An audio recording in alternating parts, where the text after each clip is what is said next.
Everyone, कैसे हो आप सभी लोग। आई होप आपकी स्टडी बहुत अच्छी चल रही होगी एंड आपका पढ़ाई में भी बहुत मन लग रहा होगा। जैसा कि आप सभी जानते हैं, ये चल रही है एनसीईआरटी सीरीज़, जिसमें एनसीईआरटी सीरीज़ आज हम कंप्लीट करने वाले हैं क्लास 7 की एनसीईआरटी साइंस को, जो हिंदी मीडियम में होगी, और चैप्टर 3 को कंप्लीट करेंगे। चैप्टर 3 जो है हमारा, वो है रेशों से वस्त्र तक, यानी जो आप कपड़े पहनते हैं वह किस प्रकार से बनते हैं और आपके कपड़ों के रूप में आप तक आते हैं, इन सारी प्रोसेस के बारे में हम इस चैप्टर में कंप्लीट पढ़ने वाले हैं। चैप्टर 3 जो आपका होगा, यह पूरा आपके कपड़ों से रिलेटेड होगा, यानी आपके वस्त्र, रेशों से वस्त्र तक जो बनने की जर्नी होती है, जो उनकी यात्रा होती है, वो किन किन चरणों से गुजरते हैं, कौन कौन से स्टेप होते हैं, इन सारे स्टेप्स के बारे में आज हम चर्चा करने वाले हैं। तो स्टार्ट करते हैं NCERT science class 7 Hindi medium में चैप्टर 3 रेशों से वस्त्र तक। आप सभी का एक बार फिर से बहुत बहुत स्वागत करती हूँ अपने YouTube के चैनल पर। जल्दी से जो लोग सब्सक्राइब नहीं किए हैं तो सब्सक्राइब कर लें चैनल को, क्योंकि आपके लिए एक धमाकेदार आपके लिए कोर्स आने वाला है जो पूरा एनसीईआरटी बेस होगा। तो उस कोर्स को कंप्लीट करने के लिए वीडियो में आपको हमारे साथ वीडियो में बने रहना पड़ेगा, और फिलहाल आपको इस वीडियो के अंत तक बने रहिए, क्योंकि आज हम बहुत ही इंटरेस्टिंग चीज़ों के बारे में जानने वाले हैं।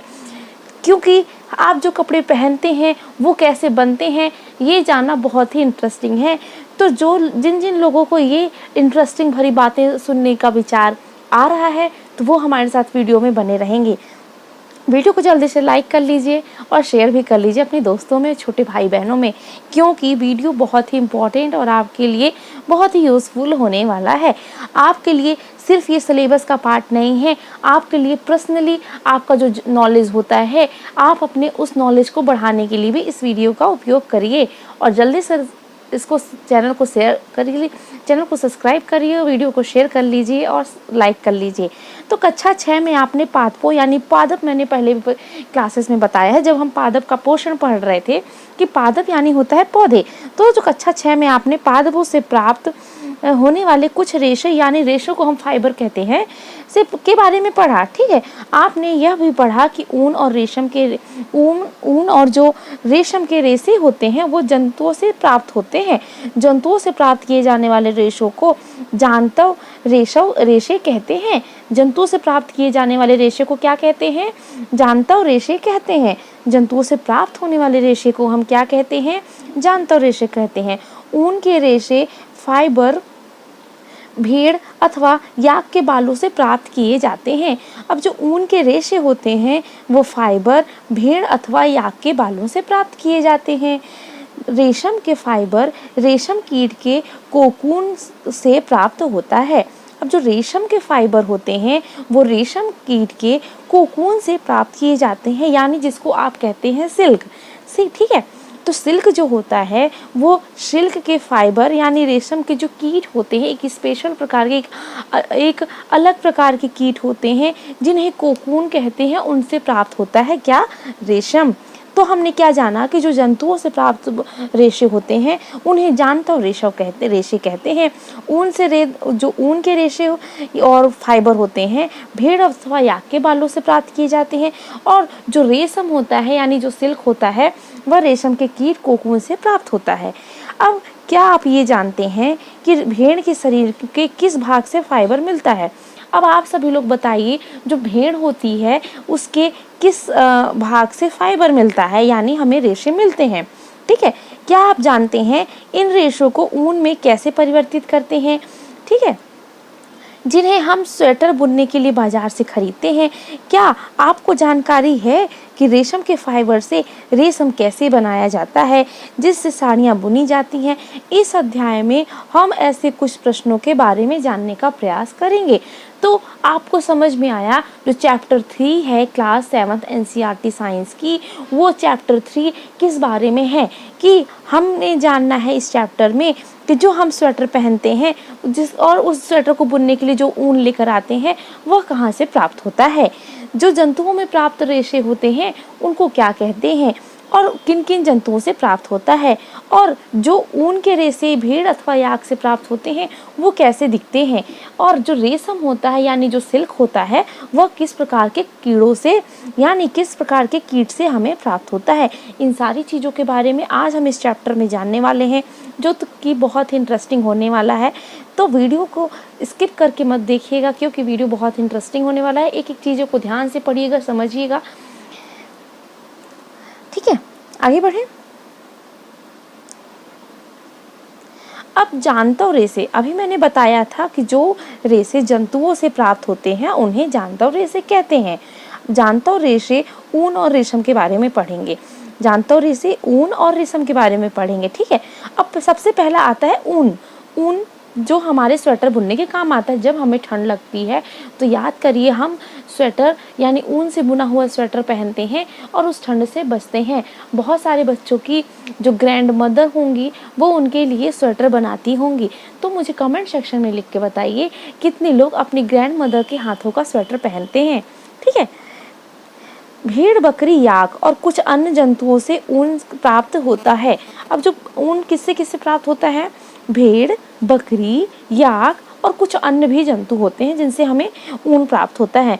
ऊन प्रदान करने वाले इन जंतुओं के शरीर बालों से ढके होते हैं। तो आपकी स्क्रीन पर जो दो जंतु आपको दिख रहे हैं, तो आप देखिए किस प्रकार से इनके जो शरीर होते हैं वो बहुत सारे बालों से ढके हैं। क्या आप जानते हैं इन जंतुओं के आवरण पर बालों की मोटी परत क्यों होती है? तो बताइए, क्या आप जानते हैं कि इन जंतुओं के जो बॉडी होती है, इनके शरीर होता है, इनमें मोटी बालों की परत क्यों होती है? क्या आपको बिल्ली में भी ये परत दिखी, कुत्ते में भी दिखी? लेकिन कुछ विशेष प्रकार के जंतु होते हैं जिनमें हम ऐसी मोटी परतों को देखते हैं। तो ऐसा क्यों होता है, इसके बारे में पता लगाते हैं, ठीक है। वायु की ये जो बालों के बीच अधिक मात्रा से वायु आसानी से भर जाती है। अब मोटी परत क्यों होती है? बालों के बीच अधिक मात्रा में वायु आसानी से भर जाती है। वायु ऊष्मा की कुचालक है, जैसा कि आप अध्याय 4 में पढ़ चुके हैं। अब अध्याय आप 4 में पढ़ेंगे। कब पढ़ेंगे? अभी हम चैप्टर 3 पढ़ रहे हैं, आपको पता होना चाहिए। जब हम चैप्टर 4 पढ़ेंगे तो हम उसमें कुचालक और चालक के बारे में पढ़ेंगे। तो जो वायु होती है वह ऊष्मा की कुचालक होती है। जो वायु होती है वह ऊष्मा की कुचालक होती है, ठीक है। अतः बालों पर इन जंतुओं को गर्म अतः जो बाल होते हैं वो इन जंतुओं को गर्म रखते हैं। ऊन इन रोएदार रेशों से प्राप्त किया जाता है। तो आपके स्क्रीन पर जो जंतु दिख रहे हैं, तो आप देखेंगे कि इनके शरीर पर मोटी बालों की परत पाई जाती है। अब ये जो बालों की परत है वो इन जंतुओं को काफ़ी गर्म रखते हैं, ठीक है। और इन जंतुओं के जो रोए होते हैं वही रोए बड़े होकर इतनी अधिक मात्रा में होते हैं कि हमें इनसे रेशे प्राप्त होते हैं, ठीक है। अब जो यहाँ पे नोट करने वाली बात ये है, सभी लोग अपने साथ पेन और कॉपी लेकर बैठें। यहाँ पे नोट करने वाली बात ये है कि सभी लोग नोट करेंगे कि जो वायु होती है वह ऊष्मा की कुचालक होती है। चालक और कुचालक के बारे में हम चैप्टर 4 में डिस्कस कर लेंगे। अभी आप इतना ही समझें कि जो वायु होती है वह ऊष्मा की कुचालक होती है। बालों के बीच अधिक मात्रा में वायु आसानी से भर जाती है। कुचालक होने के कारण ये इन जंतुओं को गर्म रखती है, ठीक है। और इनके जो रोए होते हैं वही रेशम के रूप में हमें मिलते हैं। अब ऊन देने वाले कौन कौन से जंतु हैं, तो जल्दी से मुझे कमेंट सेक्शन में लिखकर बताइए कौन कौन से जंतु ऊन देते हैं। भेड़, बकरी, याक, कुछ अन्य जंतु भी हमें ऊन देते हैं, ठीक है। समझ में आया? आगे बढ़े। अब एक क्रियाकलाप यानी एक एक्टिविटी करेंगे। एक्टिविटी क्या है? आप अपने शरीर, बाहों और सिर के बालों को छूकर अनुभव कीजिए। यानी आपको एक एक्टिविटी करनी है। आप अपने शरीर के यानी हाथों पर स्पर्श करिए और सिर के बालों को स्पर्श करिए।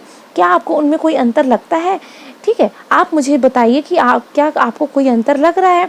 कौन से बाल मोटे और रूखे प्रतीत हो रहे हैं तथा कौन से बाल मुलायम प्रतीत हो रहे हैं? ठीक है, आप बताएंगे। हमारी तरह भेड़ की रोएदार त्वचा पर 2 प्रकार के रेशे होते हैं। दाढ़ी पर रूखे बाल होते हैं और त्वचा के निकट अवस्थित तंतु रूपी मुलायम बाल होते हैं, जिसे फाइबर के रूप में हम प्रयोग करते हैं। तंतु रूपी बाल ऊन यानी कार्तित ऊन बनाने के लिए रेशे प्रदान करता है। तो जो उनके शरीर पर तंतु रूपी फाइबर यानी फाइबर रूपी जो ऊन होता है उसी से हम फाइबर यानी रेशे बनाते हैं। भेड़ों की कुछ नस्लों में केवल तंतु रूपी मुलायम बाल ही होते हैं, जिनके इनके जनकों का विषय के रूप में ऐसी भेड़ों को जन्म देने के लिए चयन किया जाता है जिनके शरीर पर सिर्फ मुलायम बाल हों। ठीक है, तो क्या होता है, इंसान इतना स्वार्थी होता है कि वह अपनी ज़रूरत को पूरा करने के लिए जानवरों के साथ भी इधर उधर फेर बदलाव करता है। तो यह मानव क्या करता है कि अपनी ऊन की आवश्यकता को पूरी करने के लिए कुछ ऐसी भेड़ों को जन्म देने के लिए कुछ भेड़ों का चयन करता है कि जिनके शरीर पर केवल अच्छे प्रकार के रेशे ही मिलते हों, मुलायम बाल ही मिलते हों। उस प्रकार के भेड़ों का चयन करके हम ऐसी भेड़ों को चयन करते हैं और सिर्फ ऐसी भेड़ों का जन्म करवाते हैं जिनके शरीर पर सिर्फ मुलायम बाल होते हैं। ठीक है, तंतु रूपी मुलायम बाल जैसे विशेष गुणवत्तायुक्त भेड़ उत्पन्न करने के लिए जनकों की चयन की यह प्रक्रिया वर्णात्मक प्रजनन कहलाती है। तो ये जो प्रजनन की प्रक्रिया है कि हम एक अच्छी जो हमारे फायदे के लिए फायदे का काम करे उस भेड़ का चयन करके जब हम उससे प्रजनन करवाते हैं, तो यानी एक प्रकार से जब हाइब्रिड करवाते हैं तो हम उस प्रक्रिया को वर्णात्मक प्रजनन कहते हैं। तो उस प्रक्रिया को हम क्या कहते हैं, वर्णात्मक प्रजनन। तो सभी लोग अपने कॉपी में एक क्वेश्चन लिखिए कि वर्णात्मक प्रजनन किसे कहते हैं, आप उसको समझाइए। ठीक है, वर्णात्मक प्रजनन क्या है, या फिर वर्णात्मक प्रजनन क्या होता है, या फिर वर्णात्मक प्रजनन किसे कहते हैं, आप इसका मुझे आंसर लिखकर बताइए। सिर्फ 2 लाइनों में बताना है, आप मुझे कमेंट सेक्शन में भी इसका आंसर बताएंगे। ठीक है, आगे बढ़ें। अब ऊन प्रदान करने वाले जंतु। अब आपको स्क्रीन पर बहुत सारी भेड़ें दिख रही होंगी, एक भेड़ तो दौड़ भी रही है।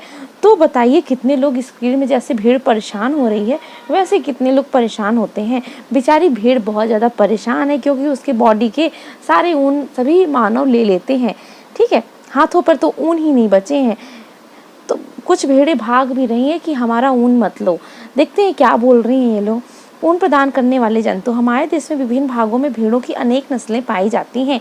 ठीक है, अनेक नस्लें आप देख रहे होंगे स्क्रीन पर आपको कई प्रकार की भेड़ें दिख रही हैं। यद्यपि भेड़ों की ऊन का एकमात्र स्रोत नहीं है, फिर भी बाजार में समान रूप से उपलब्ध ऊन भेड़ की ऊन की होती है। याक की ऊन तिब्बत और लद्दाख में प्रसिद्ध है। तो जो याक जंतु होता है यानी भेड़ों की जो ऊन है, यानी मोस्टली हमारा जो मार्केट है, हमारा जो बाज़ार है, वहाँ पर जो ऊन का प्रश्नल है वह किसका प्रश्नल है, भेड़ों के ऊन का ही प्रश्नल है। लेकिन तिब्बत और लद्दाख में, आप मुझे जियोग्राफी अगर आप पढ़ रहे हो तो मुझे जल्दी से बताओ कि इंडिया के कौन से दिशा में तिब्बत और लद्दाख स्थित हैं। ठीक है, कमेंट सेक्शन में मुझे आप बताओगे। तो जो तिब्बत और लद्दाख हैं वहाँ पर याक नामक जंतु पाया जाता है जिसके शरीर पर काफ़ी बाल होते हैं।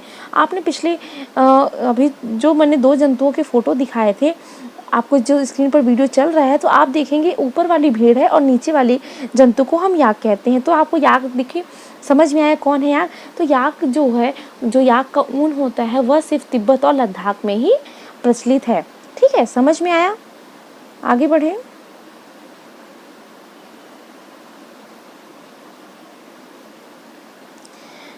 अब आपकी स्क्रीन पर 2 जानवर दिख रहे हैं और आप बताइए कौन कौन से जानवर हैं।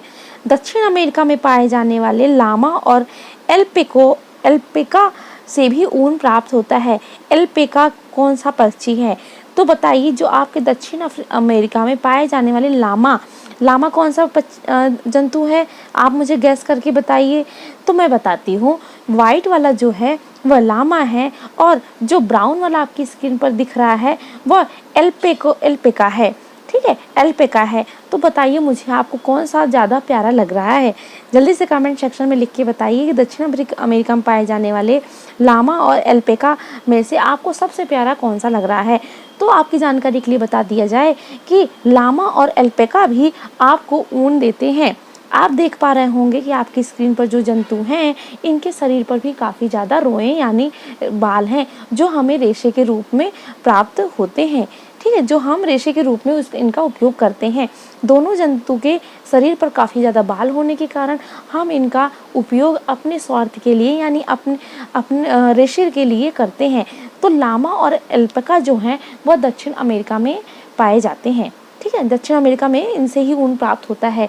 तो लामा और एल्पैका कहाँ मिलते हैं? आपको दक्षिण अमेरिका में मिलेंगे।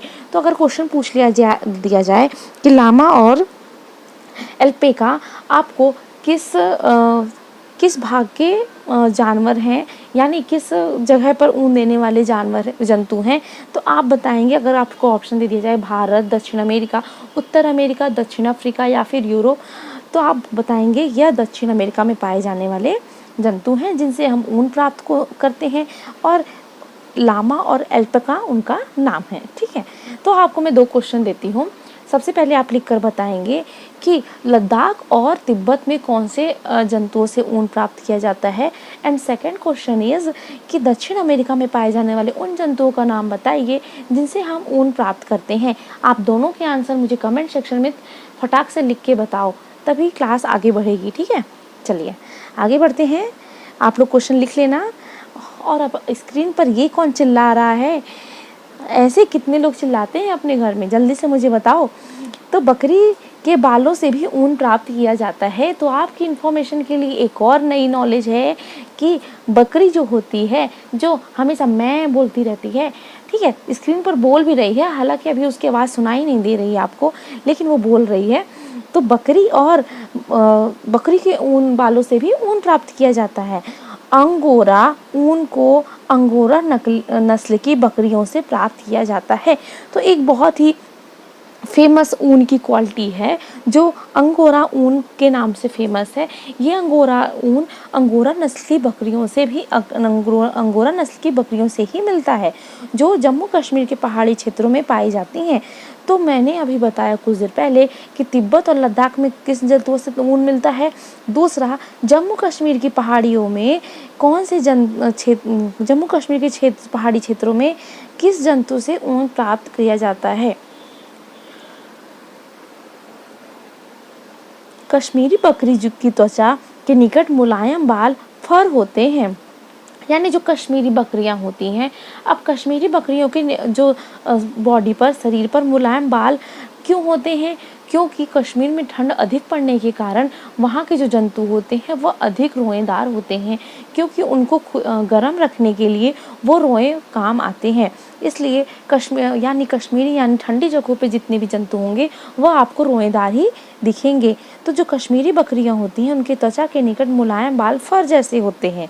ठीक है, जैसे आपके घर में टेडी बियर होता है तो उसके जो हेयर्स होते हैं कितने सॉफ्ट और कितने घने घने होते हैं, उसी प्रकार वहाँ की बकरियां भी होती हैं।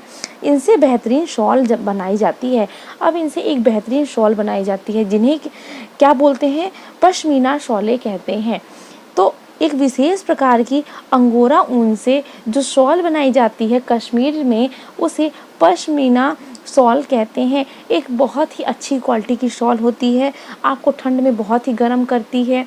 ठीक है, तो जब भी आप कश्मीर घूमने जाएं तो पश्मीना की शॉल ज़रूर लेकर आएं अपने दोस्तों और रिश्तेदारों के लिए। चलिए आगे बढ़े। समझ में आया? बकरी को चिल्लाने दीजिए, आप आगे बढ़िए। अब कितने लोग ऐसे हेयर ड्रायर से अपने बाल सुखाते हैं मुझे बताओ जल्दी से फटाक से कमेंट सेक्शन में। तो एक एक्टिविटी है आप सभी के लिए जो कि ये बंदर ऑलरेडी कर रहा है। तो एक्टिविटी क्या है? उन जंतुओं के चित्र बताना है या एकत्रित करना है, इकट्ठा करना है, आपके कलेक्शन करना है जिनके बालों का उपयोग ऊन के रूप में किया जाता है। उन्हें अपनी स्क्रैप बुक पुस्तिका में चिपकाना है। यदि आप चित्र प्राप्त नहीं कर पाएँ तो इस पुस्तक में दी गए चित्रों को देखकर उन्हें बनाने का प्रयास कीजिए। अगर आपको इन केस फिगर नहीं मिलते हैं, इमेजेस नहीं मिलते हैं, तो आपकी एनसीईआरटी क्लास 7th की जो बुक है उसमें बहुत सारे चैप्टर 3 में बहुत सारे जंतुओं के चित्र हैं। तो आप मुझे जंतुओं के उन चित्रों को दिखाएंगे कि जिनसे ऊन प्राप्त किया जाता है। ठीक है, आप क्षेत्रीय और देश की अन्य भाषाओं में भेड़, बकरी, ऊँट, याक जिस नाम से जाने जाते हैं उनका पता भी लगाना है। ठीक है, आगे बढ़ें। अब एक और एक्टिविटी, इस चैप्टर में बहुत एक्टिविटी आपको मिलेंगी। एक्टिविटी एक और देखते हैं, भारत और विश्व का मानचित्र लेना है। एक्टिविटी क्या है आपकी कि आपको इंडिया और वर्ल्ड का मैप लेना है। मैप पर उन जगहों को चिन्हित करना है, उन जगहों को आपको पॉइंटेड करना है जहाँ वे जंतु पाए जाते हैं जिनसे ऊन प्राप्त होता है। तो मुझे जल्दी से ये लोग करके ऐसे अपना मैप लें और ऐसा करके बताएं कि जहाँ जहाँ पर ऊन पाए जाते हैं। जैसे कि मैंने अभी तक इस चैप्टर में जितनी जगहों के बारे में बताया है वो आप उन जगहों को लोकेट करिए। ठीक है, ऊन प्रदान करने वाले प्रत्येक किस्म के जंतुओं का स्थान दर्शाइए और उनका डिफरेंट कलर से उनको फिल करिए। अब रेशों से ऊन तक की जो प्रक्रिया होती है, आप देख रहे होंगे स्क्रीन पर किस प्रकार से भेड़ बिचारी के शरीर पर मशीनों के द्वारा ऊन निकाला जाता है। हालांकि उन्हें दर्द भी होता होगा लेकिन वह कुछ बोल नहीं सकती, क्योंकि अगर वो बोल लेती तो हम शायद उनका ऊन नहीं निकालते, है ना। जैसे आपके जब हेयर कट होने जाते हैं तो आप कितना डरते हो, रोते हो, उसी प्रकार वो भी डरती हैं, रोती हैं। ठीक है, ऊन प्राप्त करने के लिए भेड़ों का पाला जाता है। अब मैंने आपको बताया कि जो मानव होता है वो बहुत स्वार्थी होता है, तो जो हम क्या करते हैं सिर्फ ऊन के लिए भेड़ों को पालते हैं। अगर भेड़ ऊन ना दे तो हम तो उनको पाले ही ना, है ना। उनके बालों को काट कर फिर उन्हें संसाधित करके ऊन बनाई जाती हैं। इस प्रक्रम के बारे में आज हम जानकारी लेते हैं। भेड़ पालन और प्रजनन क्या है। यदि आप जम्मू और कश्मीर, हिमाचल प्रदेश, उत्तराखंड, अरुणाचल प्रदेश और सिक्किम के पहाड़ी क्षेत्रों अथवा हरियाणा, पंजाब, राजस्थान और गुजरात के मैदानों की यात्रा करें तो आप गडरियों को भेड़ों के झुंड को चराते हुए देखेंगे। भेड़ शाकाहारी होती हैं, वह घास और पत्तियां पसंद करती हैं। भेड़ पालने वाले को उन्हें हरे चारे के अतिरिक्त दाल, मक्का, ज्वार, खली, बीज से तेल निकलने के बाद जो बचा पदार्थ होता है, जैसे हम अगर मस्टर्ड की बात करें, सरसों की बात करें, तो जो उससे तेल निकालने के बाद जो भी वेस्ट मटेरियल बचता है तो उसका भी उपयोग उन्हें खाने में किया जाता है, उनके खाने में के तौर पर किया जाता है। खनिज भी और उन्हें खनिज भी खिलाते हैं। सर्दियों में भेड़ों के घरों को अंदर रखा जाता है और उन्हें पत्तियां, अनाज और सूखा चारा खिलाया जाता है। ठीक है, तो ये थी बकरियों की खाने की लिस्ट। तो भेड़ों के खाने की लिस्ट। तो भेड़ क्या क्या खाती हैं, तो भेड़ खाती हैं वो वेजिटेरियन होती हैं, शाकाहारी होती हैं। भेड़ क्या क्या खाती हैं, दालें खाती हैं, मक्का खाती हैं, ज्वार खाती हैं, बीजों से तेल निकालने के बाद जो बचा हुआ पदार्थ होता है उसको खाती हैं। कुछ खनिज भी खाती हैं और ये हरी पत्तियाँ, घास, इन सारी चीज़ों को खाती रहती हैं। ठीक है, और ठंड में इनको घर के अंदर रखा जाता है, याद रखिएगा। हमारे देश के अनेक भागों में भेड़ों को ऊन के लिए पाला जाता है। भेड़ों की कुछ नस्लों के नाम दिए हैं जिन्हें हमारे देश के ऊन उत्पादक के लिए पाला जाता है। भेड़ों की कुछ नस्लों के शरीर पर बालों की घनी परत होती है जिससे बड़ी मात्रा में अच्छी गुणवत्ता की ऊन प्राप्त होता है। जैसा कि हमने पहले बताया कि इन भेड़ों को वर्णात्मक प्रजनन द्वारा उत्पन्न किया जाता है, जिसमें एक जनक किसी अच्छी नस्ल की जो भेड़ होती है उससे हाइब्रिड कराया जाता है। जब पाली गई भेड़ के शरीर पर बालों की घनी वृद्धि हो जाती है तो ऊन प्राप्त करके उनके बालों को काट लिया जाता है। तो स्क्रीन पर देखिए, आपके वीडियो जो चल रहा है वो बता रहा है कि किस प्रकार से जो भेड़ों के बाल होते हैं वह काटे जाते हैं, ठीक है, मशीनों के द्वारा। तो कैसा लगा आपको वीडियो, कमेंट सेक्शन में ज़रूर बताइएगा। तब तक के लिए चैप्टर को रिवीजन करिए। एक बार आप लोग अपने खुद से सेल्फ रीडिंग ज़रूर करिएगा चैप्टर 3 की, देन आप उसको पार्ट 2 आने तक का वेट करिए। चैप्टर बहुत इंटरेस्टिंग है, तो आपको डेफिनेटली बोर नहीं लग रहा होगा पढ़ने में। तो पढ़ते रहिए, खुश रहिए, मुस्कुराते रहिए, रिवीजन करते रहिए। जो भी मैंने क्वेश्चन दिए हैं उनको सॉल्व करिए। जितने भी मैंने प्रैक्टिस वीडियो की ड्यूरेशन में जितने भी क्वेश्चन देती हूँ उनको कर लिया करिए। बहुत शॉर्ट क्वेश्चन होते हैं, आपके लिए सिर्फ 1 मिनट का टाइम लगता है उनको करने के लिए, तो उन क्वेश्चन को ज़रूर किया करिए। तब तक के लिए थैंक यू।